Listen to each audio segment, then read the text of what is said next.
श्री स्वामी समर्थ. जय जय स्वामी समर्थ. तुम्हा सर्वांचं पुन्हा एकदा अगदी मनापासून आपल्या या नवीन व्हिडिओमध्ये मी स्वागत करते. आज आहे सर्व स्वामी भक्तांचा आवडता वार, तो म्हणजेच गुरुवार.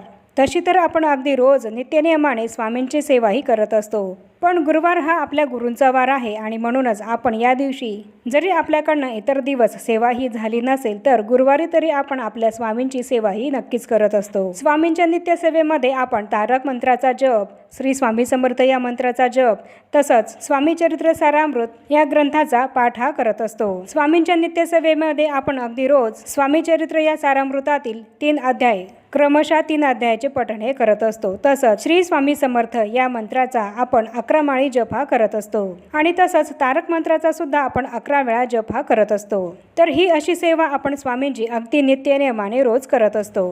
तर याप्रमाणे सेवा करत असताना आपल्याला या सेवेप्रमाणे स्वामींना अगदी रोज आपण नैवेद्य हा सुद्धा दाखवू शकतो. तर आजच्या या व्हिडिओमध्ये आपण हीच माहिती बघणार आहोत की स्वामींना रोज नैवेद्य हा का दाखवावा आणि तो कशाचा दाखवावा आणि कसा दाखवावा, याबद्दलच मी तुम्हाला संपूर्ण माहिती या व्हिडिओमध्ये सांगणार आहे. आणि म्हणूनच ही महत्त्वपूर्ण माहिती जाणून घेण्यासाठी हा महत्त्वपूर्ण व्हिडिओ तुम्ही शेवटपर्यंत नक्की बघा. आपण सर्वजण स्वामी सेवेकरी आहोत आणि आपण स्वामींना आपलं सर्वस्व हे मानत असतो. आपल्या घरातील, आपल्या कुटुंबातील एक सदस्याप्रमाणेच आपण स्वामींना मानत असतो. आपण सर्वांनी स्वामींशी काही ना काही नातं हे नक्कीच जोडलेलं आहे. कोणाला स्वामींमध्ये आई दिसते तर कोणाला स्वामींमध्ये पिता दिसतात. असे हे स्वामी सेवेकराचे प्रत्येकाचे स्वामींशी काही ना काही वेगळे नाते हे आहे. स्वामी जणू आपल्या आयुष्यातील एक महत्त्वपूर्ण भाग आहे. आपण आपल्या आयुष्यातल्या सगळ्या गोष्टी स्वामींना या सांगत असतो, मग त्या सुखाच्या असोत किंवा दुःखाच्या असोत, अडचणीच्या असोत किंवा कुठल्याही समस्येबद्दल असो. जी गोष्ट आपण इतरांशी बोलू शकत नाही ती आपण आपल्या स्वामींशी बोलत असतो. इतके महत्त्व आपण आपल्या आयुष्यामध्ये स्वामींना हे दिलेले आहे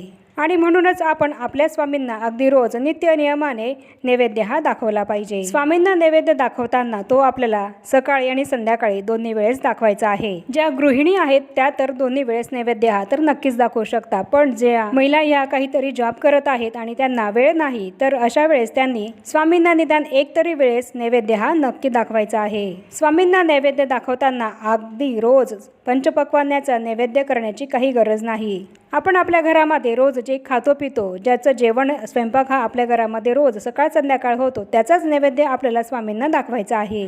फक्त मांसाहार हा याचा नैवेद्य चुकूनही आपल्याला स्वामींना दाखवायचा नाहीये. अगदी रोज पुरणपोळीचा, गोडाधोडाचा नैवेद्य करूनच स्वामींना दाखवला पाहिजे असं काही नाही. साधं अगदी रोजचं जे आपलं जेवण असतं, पोळी भाजी, याचा नैवेद्य आपल्याला स्वामींना दाखवायचा आहे. स्वामींना आपण केलेली साधी भोळी भक्ती ही अत्यंत प्रिय आहे आणि म्हणूनच साध्या भोळ्या श्रद्धेने आणि भक्तिभावाने आपण जो काही नैवेद्य स्वामींना दाखवू तो स्वामी स्वीकारत असतात, ग्रहण करत असतात. आणि म्हणूनच स्वामींना अगदी रोज पुरणाचा, गोडाधोडाचाच नैवेद्य दाखवला पाहिजे असं काही बंधन नाहीये. पूर्ण श्रद्धेने, भक्तिभावाने तुम्ही स्वामींना जो काही नैवेद्य हा दाखवाल तो नेहमी स्वामींना प्रियच असेल. मग तुम्ही भाजी भाकरीचा जरी नैवेद्य दाखवला तरी सुद्धा चालेल. आपण आपल्या घरामध्ये रोज जे खातो पितो त्याचाच नैवेद्य आपल्याला स्वामींना रोज दाखवायचा आहे. तर स्वामींना रोज नैवेद्य का दाखवावा, तर स्वामी समर्थ महाराज हे संपूर्ण या विश्वाचे चालक, मालक आणि ब्रह्मांड नायक आहेत आणि अशा ब्रह्मांड नायकाला आपण नैवेद्य दाखवतो तेव्हा तो त्या नैवेद्याचा प्रसाद हा होतो आणि त्यानंतर तो नैवेद्य आपण स्वतः आपल्या घरातील प्रत्येक सदस्य हा ग्रहण करत असतो. त्यामुळे त्या प्रसादातून स्वामींचा आशीर्वाद हा आपल्या कुटुंबातील प्रत्येक सदस्याला मिळतो. स्वामींना नैवेद्य दाखवल्याने आपल्या घरामध्ये कधीही अन्नधान्याची कमतरताही भासत नाही.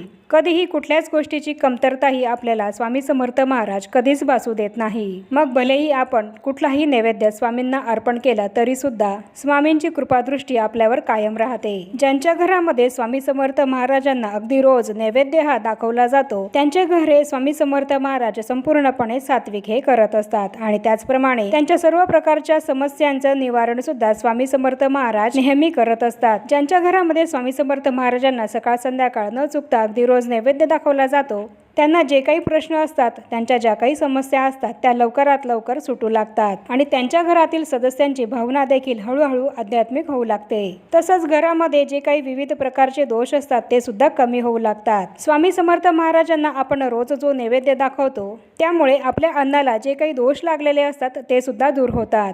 कधी कधी स्वयंपाक करत असताना आपल्याकडनं काही चुकीचं बोललं जातं किंवा काहीतरी नकारात्मक विचार हे आपल्या मनामध्ये येत असतात आणि तेव्हाच आपण स्वयंपाक हा करत असतो. आणि अशा वेळेस आपण जो काही स्वयंपाक बनवलेला असतो त्यावेळेस आपल्या या रागाचा किंवा नकारात्मक बोलण्याचा, नकारात्मक विचारांचा परिणाम हा त्या अन्नावर झालेला असतो।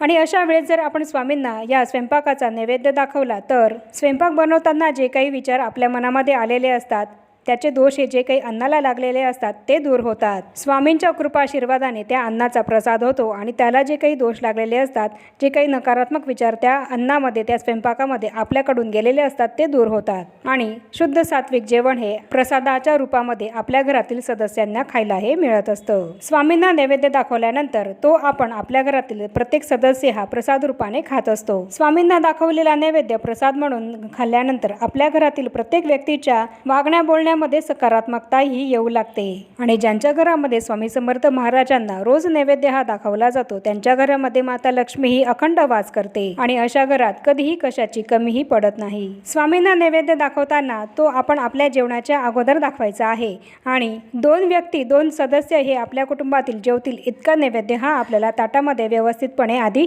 भरून घ्यायचा आहे आणि त्यानंतर स्वामींच्या फोटोसमोर किंवा मूर्तीसमोर आपल्याला खाली जमिनीवर किंवा पाटावर मधल्या 3 बोटांनी पाण्याने भरीव चौकोन हा करायचा आहे आणि त्या चौकोनावर आपल्याला हे नैवेद्याचं ताट ठेवायचं आहे आणि आपल्या ताटामध्ये जे काही पदार्थ आहेत त्या प्रत्येक पदार्थावर आपल्याला एक तुळशीपत्र हे ठेवायचं आहे आणि पुन्हा एक तुळशीपत्र आपल्या हातामध्ये घ्यायचं आहे आणि त्या तुळशीपत्राने त्या ताटाभोवती 3 वेळा आपल्याला गायत्री मंत्र म्हणत त्या ताटाभोवती आपल्याला पाणी फिरवायचं आहे आणि ज्या तुळशीपत्राने आपण पाणी फिरवलं आहे ते तुळशीपत्र आपल्याला स्वामींच्या मूर्तीसमोर किंवा फोटोसमोर ठेवायचं आहे आणि हा जो नैवेद्य आपण स्वामींना दाखवलेला आहे तो निदान 10 ते 15 मिनिटं आपल्याला स्वामींच्या फोटोसमोर तसाच ठेवायचा आहे। लगेच उचलून न घेता तो नैवेद्य आपल्याला 10-15 मिनिटं झाकून स्वामींसमोर राहू द्यायचा आहे। नैवेद्य दाखवल्यानंतर स्वामींची आरती सुद्धा आपल्याला करायची आहे।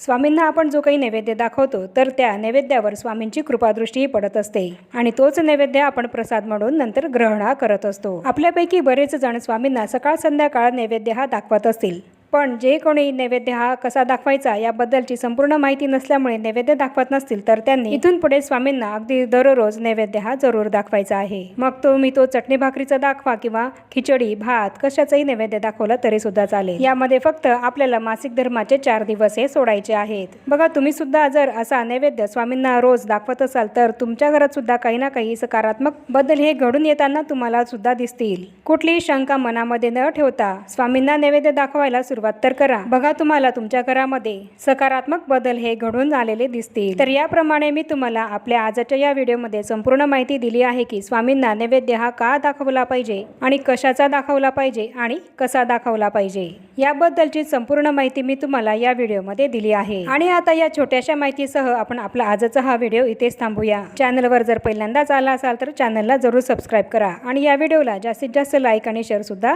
जरूर करा आणि भेटूया पुन्हा अशाच नवीन एका माहितीपूर्ण आणि महत्त्वपूर्ण व्हिडिओ सोबत। तोपर्यंत सर्वांना श्री स्वामी समर्थ।